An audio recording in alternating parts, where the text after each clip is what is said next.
Hi there, I'm Emma, head florist at Green Parlour, and welcome to our video series about winter flowers.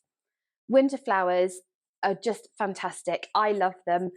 There is, believe it or not, so much choice available at this time of year, and I'm here to talk to you today about some of my favourites.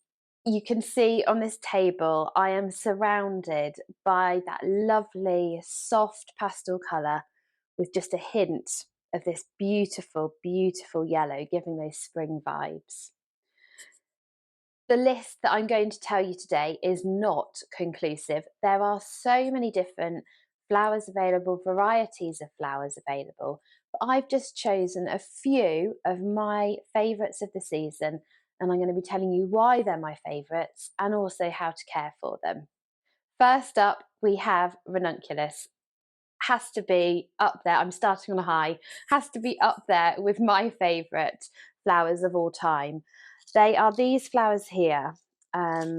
Just beautiful, beautiful ruffles on them. I hope that the camera's picking them up.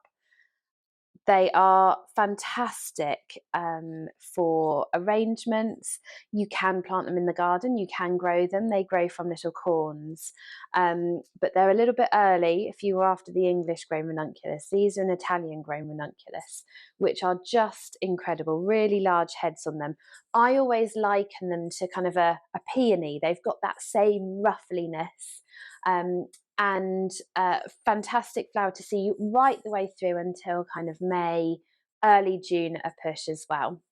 They come in loads of different colours. You can obviously get the white, which I just love kind of January, February time because I'm still in that really fresh, zingy mood. But you can also get them in pinks, vivid pinks, reds, plummy purples, all sorts of different tones. Next up, I want to talk about the trusty tulips. Let me just move these beautiful ranunculus out of the way and bring these gorgeous tulips to the forefront. The English grown tulip season has just started, and English grown tulips are fantastic at this time of year. We've got a mixture here of some English and some Dutch grown tulips, and tulips are brilliant kind of en masse on their own in a vase, and I love them when they go all kind of wiggly woggly and start growing towards the light. Some people don't like that, and to prevent that from happening, there are a couple of tricks and tips that I can give you. One of them is to just prick underneath the head, a little pinprick underneath the head of the flower, and that encourages the air to release through the head and it encourages the tulip to grow up straight. Also, you can wrap them very tightly in newspaper. Sometimes when you get them from the shops, they can be a bit kind of bent over and a bit wayward. So if you want them to kind of straighten up, what I'd recommend, give them a really good snip, really deep water, and wrap them really tightly in some newspaper so that it gives them the strength while they're rehydrating and they start to grow up from there. Again, thousands of different colours available and loads of different varieties. These are just a double tulip here, but you can get single tulips, which are, have very thin, light petals. You can also get French tulips, frilly tulips. There are loads and loads of different varieties available, and by far one of my favourite spring flowers. Winter wouldn't be anything without talking about the trusty hellebore. Just beautiful. Again, a variety of different colours. This one's a potted one. You can get them as cut flowers. I've just got the potted in today, but they are just the most perfect little winter flower. Fantastic if you use them as cut flowers, but equally just to have a few pots, nice terracotta pots, scattered along the table if you're entertaining throughout kind of January, February, March, and they can look really, really beautiful just on their own. Obviously, fantastic to plant in the garden as well.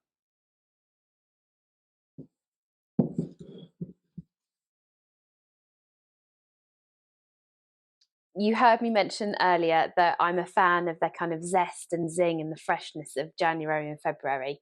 Well, nothing gives you freshness more than the beautiful, beautiful Guelder Rose or Viburnum.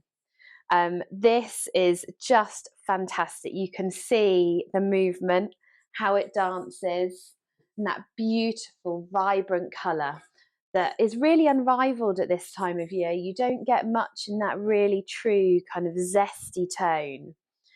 Viburnum's fantastic. It does have a few special requirements. One of the ones is to cut up the stem at an angle so that you're increasing the amount of water that the viburnum can drink. It's a woody stem, so it needs to have a lot of areas that the moisture can get in. In the olden days, or some people still do this, you can bash the stems with a hammer. Whilst I don't recommend doing that, because that actually can damage the capillaries that run all the way up through the plant in the cut stem, just scraping a little bit of the bark off with a sharp knife on the outside, then cutting up the stem should give it adequate amount of water to drink and hold those beautiful heads. Next up is the pussy willow, the Salix. This is, this is incredible. Hopefully the camera can pick up the beautiful colour that this one is. It's a lovely red variety, really fluffy catkins on there. And this can look incredible, just in a vase, maybe with some of the viburnum, maybe with a few of the ranunculus, and keep it quite minimal, almost like 1 or 2 flowers. And this will just give you that height, that lovely texture as well going up the stem. And talking about foliage, we've got some other varieties that I absolutely wanted to share with you. Viburnum, the non-flowering variety, I've got some of this in my garden. The non kind of green variety, I should say. This is beautiful texture, the colour of the stem, it's got little berries on it which turn into flowers. The foliage is really healthy, really rigid, and this always works wonders in any floral display that you're doing. And again, if you wanted to, you could just go for a vase of kind of mixed foliages at this time of year, which I think would look incredible. We've also got some mimosa, which was this zesty yellow here. Oh my goodness. Look, just yummy. If you like colour, this is your friend. Mimosa has lots of kind of significant meanings with flower arranging and flowers, but just from a purely aesthetic point of view, it's absolutely fantastic to use in your displays. And if you like that hit of colour, this will be the thing that gives it for you. And again, using it very simply with some anemones, even just some ranunculus, tucking it around the base, bringing through that vibrancy to give you a well-needed hit, kind of January, February, March, when everything's still feeling a little bit gloomy. We've also got a variety of eucalyptuses. This is the perfect time of year for eucalyptus. Scented, fantastic quality stems, lots of different varieties available. And I've just got 3 in here. Nicolai, which is the one I'm touching now.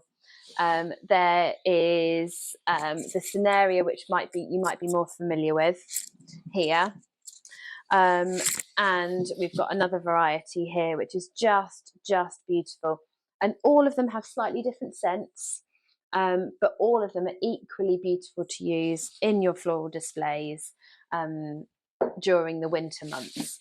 It doesn't really last that well from kind of May onwards. As soon as we get any heat, the eucalyptus enters its growing season.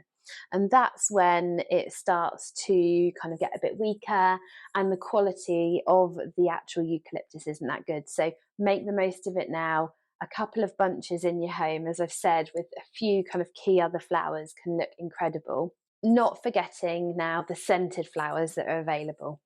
We've got Paperwhites, again, one of my all-time favourites. Oh, and the smell of these is just incredible.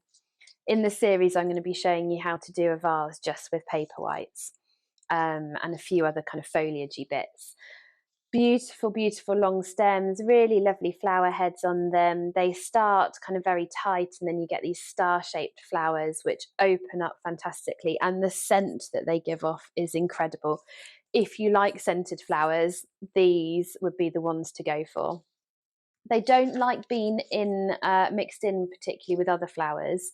They give off a little sap at the bottom when you cut them specifically. So they're not friends with many other flowers. So I tend to suggest using things like the Paperwhites, the daffodils, any of the Narcissi or jonquil family on their own.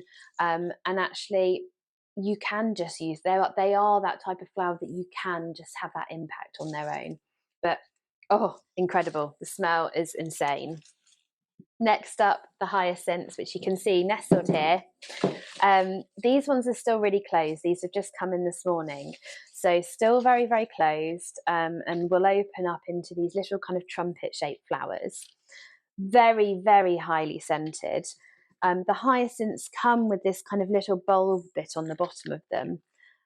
Always try and keep this on. Don't cut it off. Because actually this helps the rigidity of the flower. It helps it to stay strong. It actually helps it to last a bit longer. It actually has nutrients within this little bulb area here. So cutting it off can reduce the vase life of your hyacinths. So always keep that on, but nice deep water for those. And again, if you love scent, the hyacinths are really, really hard to beat. And the final flower I wanted to share with you, I've left the best for last. I know I said the ranunculus were my favourite and the Paperwhites, but my true heart belongs to an anemone. Wow, these are just, I'm going to have to take them out of the vase. These are just incredible. Look at them. Beautiful, beautiful anemones. Again, a range of colours, but for me, I just cannot beat the white. It just is so fresh, and the contrast with that really, really deep centre stem is incredible. They are fantastically long lasting if you get them in the right vase. They don't like loads of water. That can encourage their stems to go kind of mushy. So I tend to be scant with my watering amount with these, as in I don't put much water in the vase. They don't like to be kind of too pressed together. So you can see in this vase, I've got them kind of splaying out. They don't like to be kind of too pressed together because it can damage their heads when they open, and their stems can get damaged as well. Again, loads of different colours, like I said, but the plummy tones, the kind of pinky tones, if you wanted a red for Valentine's Day, are fantastic, but the whites absolutely always steal my heart.